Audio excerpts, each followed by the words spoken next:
नमस्कार दोस्तों, आशा करता हूँ आप सभी अच्छे होंगे। इस मुस्कुराहट से इस आज की इस यात्रा में आप सभी का स्वागत है। जिन बच्चों ने अभी एनरोल नहीं लिया है यूपीपीसीएस के सापेक्ष में, तो यहाँ बिल्कुल बेस्ट टीम के साथ, बेस्ट कंटेंट के साथ हम लोग डिलीवर करेंगे। पूरी चीज़ों को गाइडेंस में कर रहा हूँ, आपका मेंटर के रूप में मैं रहूँगा। और जिनको डर लगता है कि मोटी फीस देने में असमर्थ हैं और साथ में वो उनका सपना है कि मुझे भी एक आईएएस ऑफिसर के साथ साथ पीसीएस ऑफिसर भी बनना है, क्योंकि हर किसी का ड्रीम होना है कि मुझे भी एक ऐसी पद प्रतिष्ठा मिल जाए कि लोग मेरी समाज में वाह वाह करें, लोग मुझे जाने, लोग मुझे पहचाने, लोग मेरी बात माने। उसके लिए एक ही रास्ता है गरीब व्यक्ति को आम व्यक्ति में जाने के लिए, कि वो सिविल सर्विस की तैयारी करे। तो यहाँ से उनका ड्रीम है कि वो रुकावटें आ रही हैं प्रीलिम्स क्वालिफाई करने में, तो 199 में इतनी कम फीस में ट्राई तो बनता है ना। तो जाइए एनरोल करिएगा। कोई दिक्कत आती है, टेक्निकल टीम, मैनेजमेंट टीम, सब लोग हमारे साथ हैं। आप कॉल करो और वहाँ से पूरी जानकारी लेके यहाँ से कर सकते हैं। आइए आज हम टॉपिक पे बात करेंगे। जैसा कि आप जानते हैं, मेरा एक थीम है।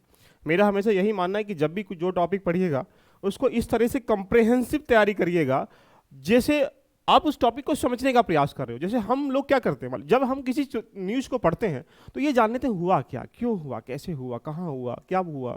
ये बातें हमने जानी क्यों? हमने इसलिए जानी कि हम उसके सारे एस्पेक्ट से खेल सके।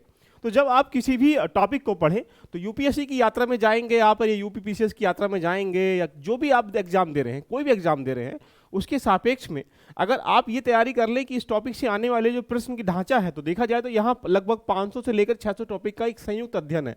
अगर एक एक टॉपिक पर आप कमांड कर लें, इसीलिए कमांड करने का मतलब ये रहा कि प्रीलिम्स मेंस ये सब फालतू की बातें हैं, मेरा मानना है। जब आप टॉपिक को ढंग से पढ़ लेंगे तो उसमें जो फैक्ट आएंगे प्रीलिम्स में दे पाएंगे, कंसेप्ट आएंगे मेंस में दे पाएंगे, और कुछ एडवांस आएगा तो एप्लीकेशन पार्ट में दे पाएंगे। इट मीन्स मतलब आपको एक टॉपिक बेहतर तैयार करना चाहिए। मेरा ये सजेशन है आपके लिए। ये सीरीज मैं आपके सामने लेके आता रहता हूँ, आ रहा हूँ। ध्यान रखना आप इससे थोड़े बहुत लाभान्वित हो पा रहे हो, प्लीज कमेंट एंड शेयर भी करिएगा और जानिएगा कि हाँ किस तरह चीजों को हम टैकल करना चाहिए, राइट।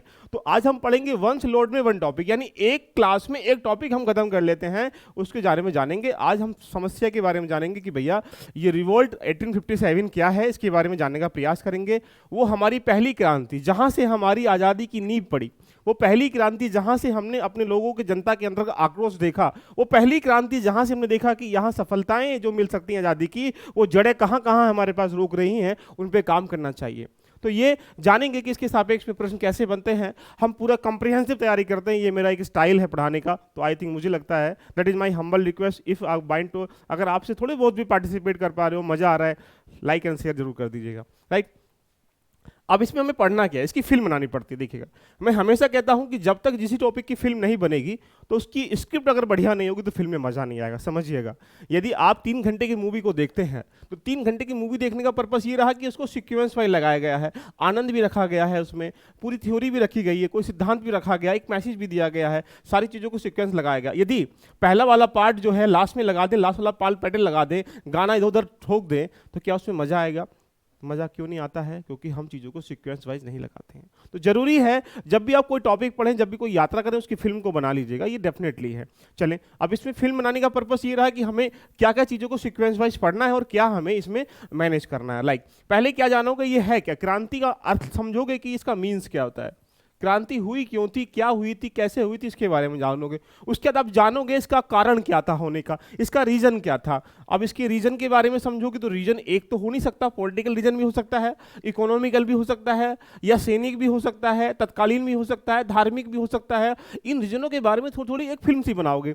फिर उसके बाद जानोगे इसका करने का उद्देश्य क्या था, इसका ऑब्जेक्टिव क्या था, यानी इसका एक मेन थीम पर्पस क्या था, इसके बारे में जानोगे। फिर जानोगे यहाँ इसे कहाँ से कैसे स्टार्ट किया गया, इसके बारे में जानने का प्रयास करोगे, कहाँ और कैसे प्रारंभ किया। हम इसमें सफलता प्राप्त करें या असफलता प्राप्त करें, इसके बारे में जानोगे। सफलता किए हैं या असफलता किए हैं, और अगर असफलता किए हैं तो असफलता किए क्यों हैं, इसके बारे में जानोगे, क्या वजह है, इसके होने से क्या इंपॉर्टेंस, क्या महत्व हुआ, इसके बारे में जानने का प्रयास करोगे, राइट। ये जब तक ऐसी फिल्मों को नहीं बना पाओगे तो आपको किसी टॉपिक के प्रति पढ़ने में मजा नहीं आएगा, मैं चैलेंज के साथ कह सकता हूं। उसके बाद यहाँ क्या, इसके परिणाम क्या निकल के आए, इनका रिजल्ट क्या निकल के आए, क्रांति समापन होने के बाद हमें किस तरह से और सिस्टमेटिक तरीके से बांध दिया गया, बांधने के बाद हम लोगों ने किस तरीके से संघर्ष किया, इसको भी जानोगे। उसके बाद प्रमुख जो वक्तव्य हैं, जो वाक्य हैं, उन्होंने किसने क्या कहा, कुछ किताबें हैं उसके बारे में क्या कहा, जो नेतृत्व करता है उन लोगों ने कहाँ कहाँ से किया, दिल्ली से किसने किया, बरेली से किसने किया, इवन इलाहाबाद से या फिर जगदीशपुर, इधर जितनी भी चीज़ें हैं यहाँ से कहाँ से किसने किया, ये मुख्य बातें अगर आप कर लेंगे तो क्या होगा, ये थोड़ी सी फिल्म आपको इस टॉपिक के प्रति बन जाएगी। देखिएगा, आप जानते हैं ब्रिटिश लोगों ने हमारे ऊपर पहले एक कंपनी का शासन किया। हम अनभिज्ञ थे, हम प्रेम के पुजारी थे। कोई हमारे यहाँ मेहमान आज भी अगर आ जाता है तो उसको बिना दक्षिणा दिए हम भेजते नहीं हैं। ऐसे ही हम लोगों ने ब्रिटिश लोगों के साथ किया। हम बहुत सीधे लोग थे।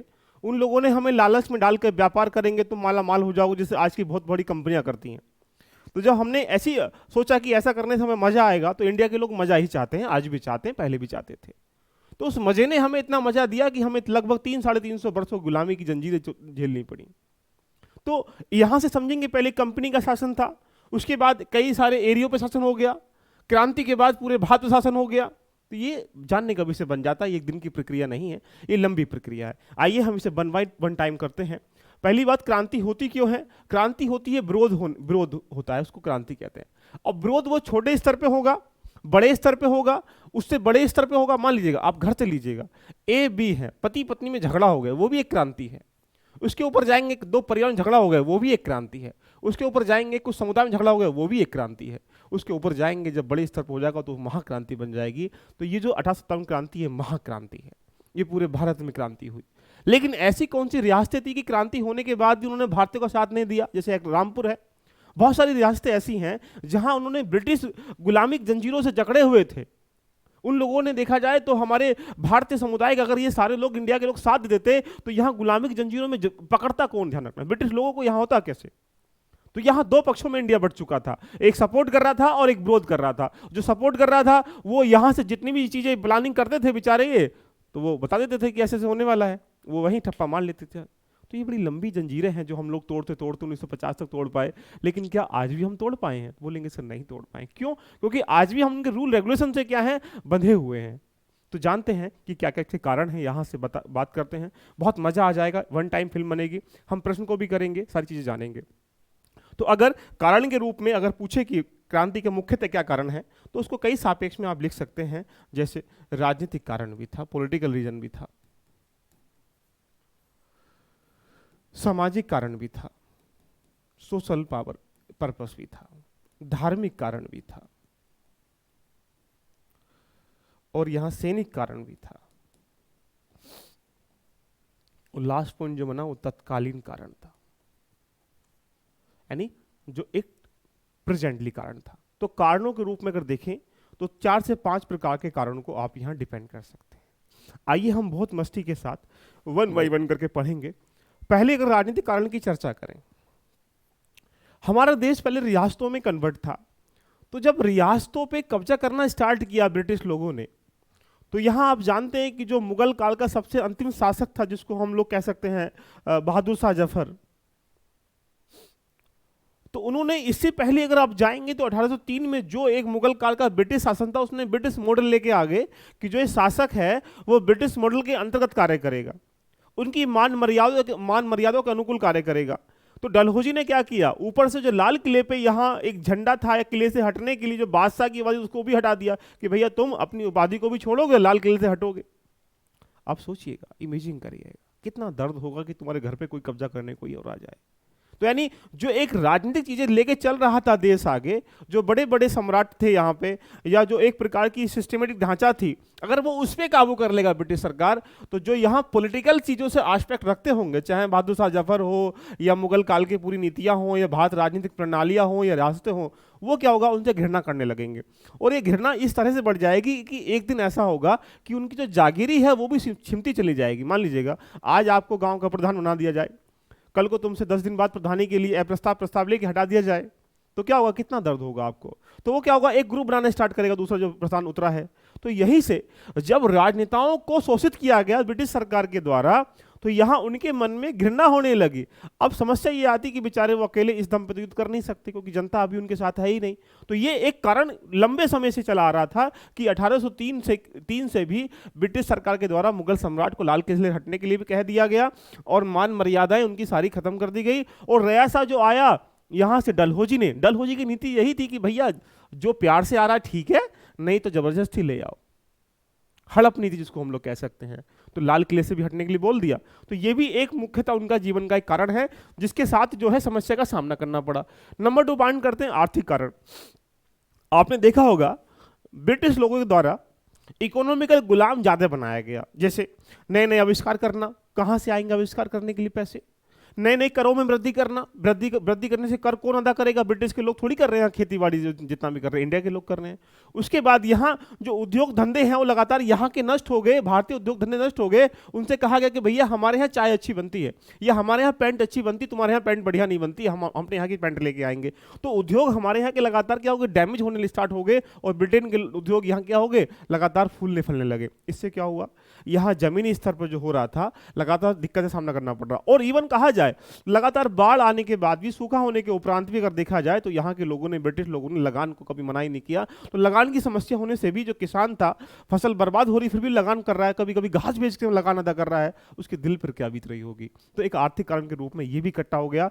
तो व्यापार पर नियंत्रण कर लिया उन लोगों ने, साथ में जो बहुत सारी चीजें हैं जिसपे जमीन पर कब्जा करना या इन सब चीजों करना, ये भी एक मुख्य कारण है। तो यहाँ आराम समझ सकते हैं कि आर्थिक कारण भी एक विशेष प्रकार से यहाँ युद्ध का एक पीछे इंपैक्ट था, जो आगे चल के बड़े इंपैक्ट में कन्वर्ट हो गया। क्लियर यहां तक? आगे चलते हैं नंबर 3 पॉइंट पर, धार्मिक कारण की बात करते हैं। ये सबसे बड़ा कारण था। आज भी धर्म के जो सौदागर बैठे हुए हैं, चाहे हिंदू धर्म के हो, चाहे मुस्लिम धर्म के हो, या किसी अन्य धर्म के हो, वो कभी भी जो नीतियां परंपराएं चली आ रही हैं वो कभी भी उसको चेंज करना नहीं चाहते हैं। जैसे एग्जाम्पल सजिएगा, ये बुर्का प्रथा है, या यहाँ से तलाक प्रथा है, या और बहुत सारी प्रथाएं हैं धर्म में। अगर मान लीजिएगा एक मानव का अपना अधिकार नहीं कि वो खुल के जीवन यापन कर सके किसी के साथ, उसमें भाई मेरा मन नहीं करता कि मैं किसी को अपना चेहरा दिखाऊं, मुझे इंप्रेस करे कोई, नॉर्मली बात है। लेकिन यदि इसका कोई विरोध करेगा तो क्या होगा, वो धर्म के ठेकेदारों के विरोध हो जाएगा।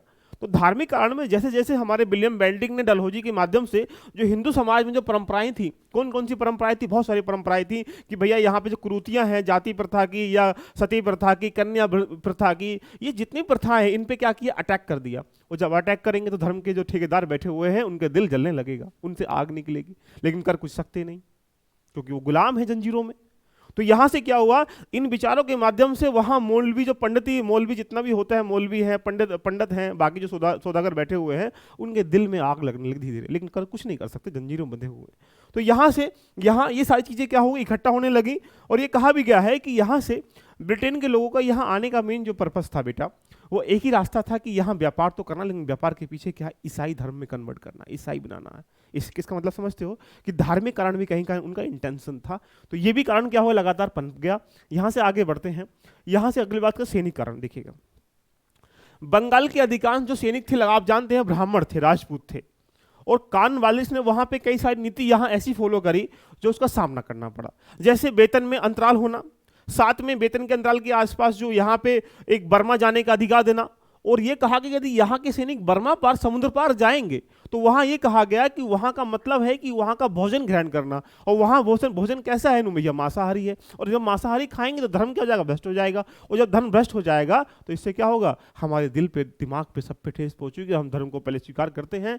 आपने आज भी देखा होगा कि किसी आर्मी में फौजी जाता है, यदि मुस्लिम धर्म से दाढ़ी रखता है, उसका अधिकार है।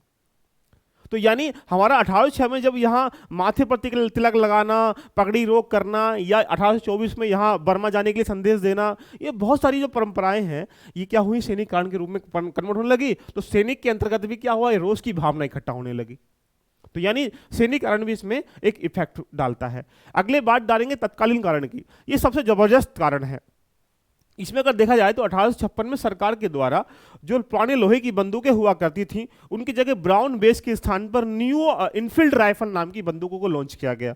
अब न्यू इनफील्ड राइफल की लॉन्च करने के लिए यह एक अफवाह फैली, यह सत्यता फैली। यहाँ पे ये कह सकते हैं कि ये फैला कि उनमें जो कारतूस लगते हैं उनको मुंह से खोलना पड़ता है, और जब मुंह से खोलेंगे तो वो मुंह में जो उनकी जो बनते हैं कारतूस, वो गाय की चर्बी से या किसी अन्य चर्बी से बनते हैं।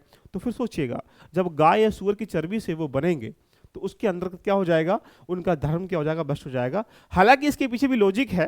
उन्होंने कहा था यहाँ के गवर्नर, उसने कि भैया हमने ये संदेश दे दिया कि सुबह तक इसको हम लोग ऐसा कर लेंगे, इसके पीछे लॉजिक है, बताऊंगा इसके बारे में। लेकिन यहाँ से तत्कालीन जो कारण है, सबसे जबरदस्त कारण बना एक प्रकार से धर्म को भ्रष्ट करने वाला। और जब ये धार्मिक, राजनीतिक, सामाजिक सारे कारण इकट्ठा हो गए तो फिर यहाँ से एक चिंगारी निकलना स्टार्ट हो गई।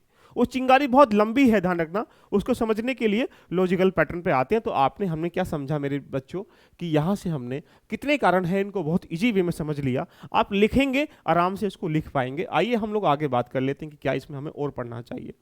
रही बात करते हैं जो रिवोल्ट क्रांति है, अब यहां से जो क्रांति का विद्रोह प्रारंभ हुआ, स्टार्टिंग हुआ, उसका एक ढांचा मैंने आपके सामने दिया है, क्योंकि इसमें ऐसे ही बता दूंगा लेकिन समझने का प्रयास करें। चर्बी वाले कारतूस की घटना ने अंततः 1857 की चिंगारी को भड़का दिया। उसके बाद ऐसी अफवाह फैली कि नई इनफील्ड राइफल के कारतूस में गाय और सुअर की चर्बी है, ये इनकी अफवाह फैली है।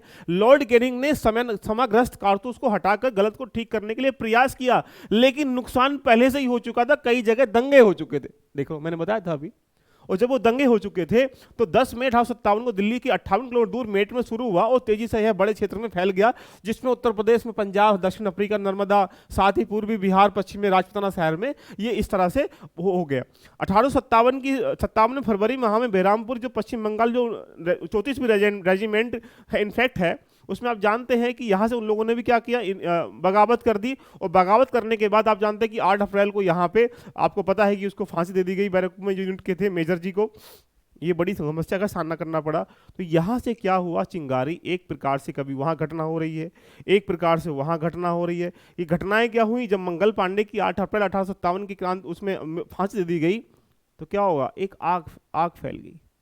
और वो आग इतनी ज़बरदस्त फैली कि उसको रोकने के लिए बड़ी बड़ी मशीनें लगानी पड़ी, यानी रियासतें लगानी पड़ी, तब भी हम उसको नहीं रोक पाए। आगे चलते हैं, इसका उद्देश्य क्या था, पर्पस क्या था।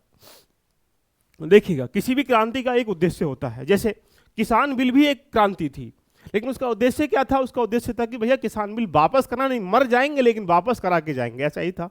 तो ऐसे ही यहाँ पे कांग्रेस, यहाँ पे उद्देश्य इसका मतलब इतना ही था कि अंग्रेजों को देश से बाहर निकालना और भारत को स्वाधीनता दिलाना।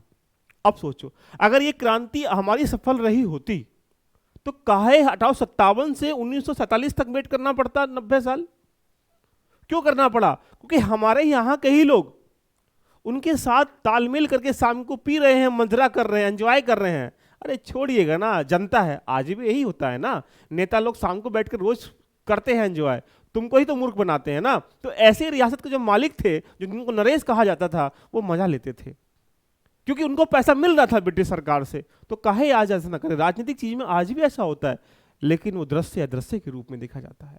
तो यहाँ देखें, इनका जो उद्देश्य था, इनका पर्पस था, वो एक ही पर्पस था। इसको तुम कई पॉइंट लिख सकते हैं कि भारत के अंतर्गत से अंग्रेजों को देश से बाहर निकालना और स्वाधीनता, भारत की स्वाधीनता दिलाना कि भैया स्वयं शासन करें, हमारे ही नियम हो, हमारा ही शासन हो, कोई नहीं चाहेगा, ध्यान रखना। तो यहाँ से वस्तुतः एकता पर यह आधारित थी कि भैया सबको एक होके लड़ाई लड़नी है, किसके विरुद्ध, अंग्रेजी हुकूमत के विरुद्ध लड़नी है। लेकिन हम असफल क्यों हुए, आपको पता है, सारी जानकारी इसके बारे में चलते हैं आगे। उसके बाद कुछ पॉइंट है कि यहाँ से दिल्ली में बहादुर शाह जफर ने लॉन्च किया, ये बेसिक फैक्चुअल बातें हैं। लखनऊ से बेगम हजरत महल ने किया, कानपुर से नाना साहब ने किया, यहाँ से झांसी से लक्ष्मीबाई ने किया, बरेली से खान बहादुर खान ने किया, इलाहाबाद से, यहाँ से बनारस से मौलवी लियाकत अली ने किया, बिहार से यहाँ कुंवर सिंह ने किया। ये बेसिक बातें हैं, यहाँ इनके ज़्यादा करने की रिक्वायरमेंट नहीं है। असफलता क्यों हुई, इसके बारे में जानने का प्रयास करते हैं कि हमारी क्रांति असफल हुई क्यों, क्या वजह हुई। तो इसके पीछे बहुत लॉजिकल कारण हो सकते हैं। पहली बात तो इंडिया के सापेक्ष में असफलता के ढांचे को देखें तो बहुत सारे कारण आपके सामने यहाँ हो सकते हैं, लेकिन जो मूलतः कारण है, सबसे बड़ी यही बात थी कि आपके पास एक हथियार है लेकिन चलाने का तरीका नहीं आता, चला पाएंगे नहीं। इसका मतलब है कि जनता हमारे पास जो थी, एक प्रकार से उनका योग्य नेतृत्व नहीं हो रहा था। तो यानी कहाँ जाना है, कैसे करना है, नेतृत्व का अभाव था। इसलिए वो जनता क्या है, अभाव होने के कारण जिधर मन करा उधर निकल गई, ठोकना ठाकना ठीकना स्टार्ट कर दिया।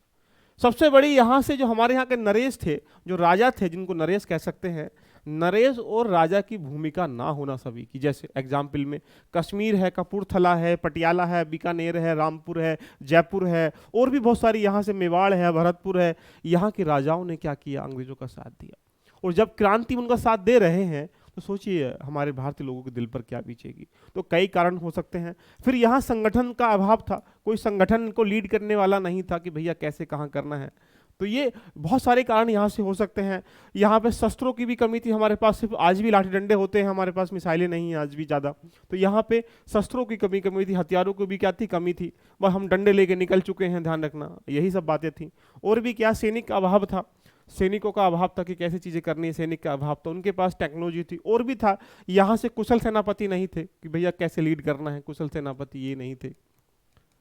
और भी इसमें बहुत सारे पॉइंट बनते हैं कि शिक्षित भारतीय नहीं थे। यहाँ पे शिक्षित का मतलब ये रहा कि भारतीयों के अंतर्गत ये नहीं था कि कैसे करना, क्या करना है। और सबसे बड़ी बात है कि हमने यहाँ निश्चित समय में उसको स्टार्ट नहीं किया, बस आग जली उसको स्टार्ट कर लिया। तो ऐसे कुछ पॉइंटों को दिमाग में अगर आप रखेंगे तो यहाँ से दिमाग में बन जाएगा कि असफलता के कौन कौन से कारण हैं। यदि मैं पूछूं आपसे कि भारत क्रांति के अंतर्गत 1857 क्रांति में असफलता के मुख्यतः कौन कौन से कारण थे चर्चा करें, तो आई थिंक मुझे लगता है कि आप इसको दे पाएंगे, राइट। आगे चलते हैं हम लोग महत्व के बारे में, इंपोर्टेंस ऑफ द रिवेलियन, यानी क्या इसका महत्व देखिएगा।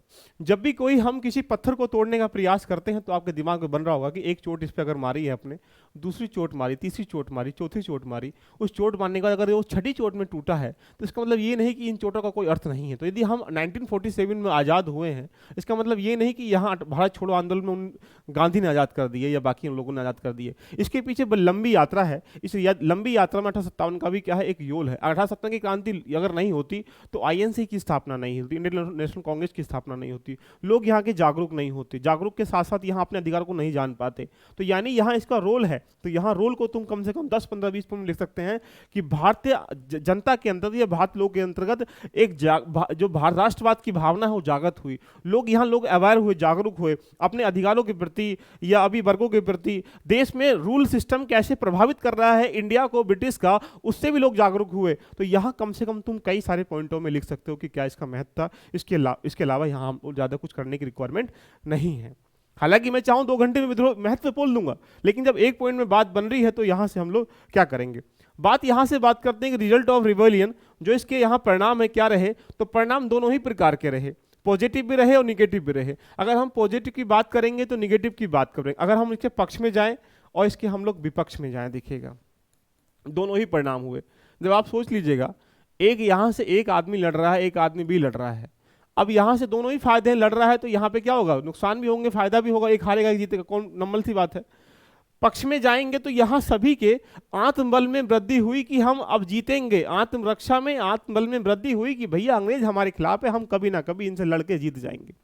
उसके बाद अगर हम लोग जाएंगे तो इसके बाद जो यहाँ से संगठन की प्रेरणा है कि भैया मिलके ही जीत सकते हैं, एकता से ही जीत सकते हैं। तो संगठन के साथ एक प्रेरणा लेने का हमें क्या हुआ, स्टार्टिंग हुआ कि भैया संगठन बनाना बहुत जरूरी है। और क्या हुई, हमें स्वतंत्रता की तरफ हम लोग यहाँ से क्या हुए, अग्रसर हुए कि भैया स्वतंत्रता चाहिए, नहीं तो ये गुलाम करके हमें किस दिन बर्बाद कर डालेंगे, इसलिए इनको भगाना ही पड़ेगा। फिर उसके बाद यहाँ जो राजनीति में लगातार समस्याएं पैदा हो रही थी, तो राजनीति क्या हुई, जागृत हुई, यानी राजनीति अपने अधिकारों के प्रति भैया जो राजनीति है के माध्यम से हम लोग कर सकते हैं। तो यानी हमें एक नई दृष्टि मिली कि भैया हमें आजादी की तरफ कैसे चलना है। ये नई दृष्टि क्या है, सारे पक्षों में आ जाएगा।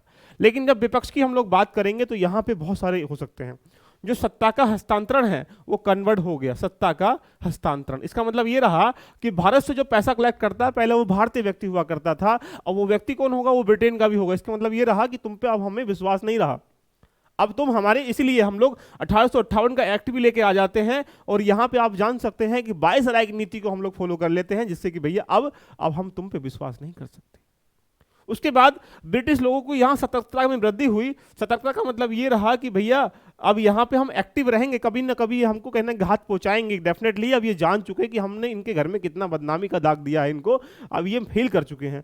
और यहाँ सरकार की जो नीति है उनमें लगातार परिवर्तन हो गया। तो नीति में परिवर्तन हो गया, ये भी क्या है, इसका एक परिवर्तन हो गया, क्योंकि यहाँ जो भी कदम उठाते थे वो उठाते थे जो जरूरी है, बाकी जो अनावश्यक कदम उनको उन्होंने पीछे खींचना स्टार्टिंग कर दिया। और सबसे बड़ी बात है कि इस क्रांति के बाद वहाँ के लोगों ने यहाँ से दूरी बनाना स्टार्टिंग कर दिया। तो इसका मतलब ये है कि हर चीज़ से दूरी अगर बननी स्टार्टिंग हो गई तो हम उसमें पार्टिसिपेट करना हमारा अधिकार नहीं हुआ। तो यानी ये इसके परिणाम कुछ हो सकते हैं जिसको तुम आराम से लिखने का प्रयास कर लेते हैं। उसके बाद देखेंगे 1857 क्रांति की आधारित कुछ पुस्तकें हैं, अगर आपको दिख पा रही होंगी तो यहाँ पे देख सकते हैं कि फर्स्ट वॉर ऑफ इंडिया। तो ये कुछ पुस्तकों के नाम है, इसको स्क्रीनशॉट लेके ले सकते हैं। टाइम वेस्ट करना मैं कभी किसी का चाहता भी नहीं हूँ। नॉर्मली बात है गूगल पे मारेंगे निकल के जाएगी, लेकिन हमें यहाँ एक फिल्म सी बनानी थी कि हमने क्या किया। तो ये दिमाग में पिक्चर हो जानी चाहिए कि हमने क्या किया, कौन कौन सी पुस्तकें हैं, यहाँ से कुछ लोगों ने क्या कहा, किसने क्या कहा, ये थोड़ी सी बातें हैं, इनको भी समझ लेंगे। फिर कुछ फिल्म यहाँ बनी है उसको समझ लेंगे, तो क्रांति आराम से नॉर्मली आराम से पूरी हो जाएगी। तो यदि इसको सिस्टमिक तरीके से हम लोग पढ़ें, 1 से 1.5 घंटे की क्लास में 1857 क्रांति को ऐसे पढ़ा दूंगा, ऐसे कभी नहीं भूलोगे तुम, वैसे ध्यान है। तो अब इसमें हमें करना क्या, देखो मजे के साथ, मैं हमेशा चाहता हूं कि तुम क्वेश्चन को देखो क्या लिखा है। 1857 क्रांति के ऊपर मेंस में 2019 में प्रश्न आया है, 2016 में प्रश्न आया, देख क्या लिखा है। 1857 की क्रांति का विद्रोह ब्रिटिश शासन के पूर्ववर्ती से वर्षों से बार बार होने वाले छोटे छोटे बड़े बड़े स्थानीय विद्रोह का पराकाष्ठा थी। बिल्कुल सही बात है भाई, समझो इसको। 1857 की क्रांति, प्लासी का युद्ध हुआ था 1757 में ना, और यहाँ 1947 में हम लोग आजाद हुए थे। तो ऐसा तो नहीं यही क्रांति पहली थी, इससे पहले 100 वर्षों तक लगातार संघर्ष करते रहे, चाहे वो जातीय संघर्ष हो, चाहे वो किसान आंदोलन हो, चाहे वो किसी और रूप में हो, हम संघर्ष किए हैं। इसके बाद भी नहीं किए, इसके बाद लगातार किए हैं। तो यानी ये क्यों माना जाता है प्रमुख? क्योंकि ये प्रमुख क्रांति का मतलब हुआ कि यहाँ चिंगारी पूरे इंडिया में बड़े स्तर पर फैली, इसलिए कहा जाता है कि पूर्ववर्ती 100 वर्षों का ये परिणाम है। इसके ऊपर तुम्हें लिखना है जो मैंने बताया, देखिएगा। अब व्याख्या कीजिए कि किस प्रकार 1857 का विद्रोह उपनिवेशित भारत के प्रति ब्रिटिश नीतियों के विकास में एक महत्वपूर्ण मोड़ लाया। मैंने बताया भैया महत्व क्या हुआ, मोड़ लाने का पर्पस ये हुआ कि लोग यहाँ इंडिया के क्या हुए, जागरूक हुए, लोगों ने जाना कि कैसे कैसे क्या हो सकता है। तो मैं आपसे यही कह रहा हूँ, जब भी आप किसी टॉपिक की फिल्म बनाओ उसको ऐसे बनाओ कि उससे जो पूछ रहा है निकालते हो चुटकी दे दो उसको यार। तो हमें वन टॉपिक वन स्लॉट में कैसी लग रही है आपको ये यात्रा, एक बार कमेंट करके बताइएगा। ये सीरीज अगर आप चाहते हैं कंटिन्यू लगातार लेना तो कमेंट करना बहुत जरूर बनता है। और that is my humble request for you यार, आप अगर मुझसे थोड़ा बहुत भी सीख पा रहे हैं तो जरूर इन चीज़ों को एक दूसरे के बीच में शेयर करिएगा। आप आपके सोशल मीडिया पे शेयर करिएगा, स्टेटस लगाइएगा, टेलीग्राम पे शेयर करिएगा, लेकिन शेयर जरूर करिए जिससे कि जान पाएं लोग की पढ़ाई का स्टैंडर्ड कैसा होता है, कैसे में पढ़ना चाहिए। दोस्तों मिलते हैं नेक्स्ट सेशन में। All the best, love you all, bye bye, take care.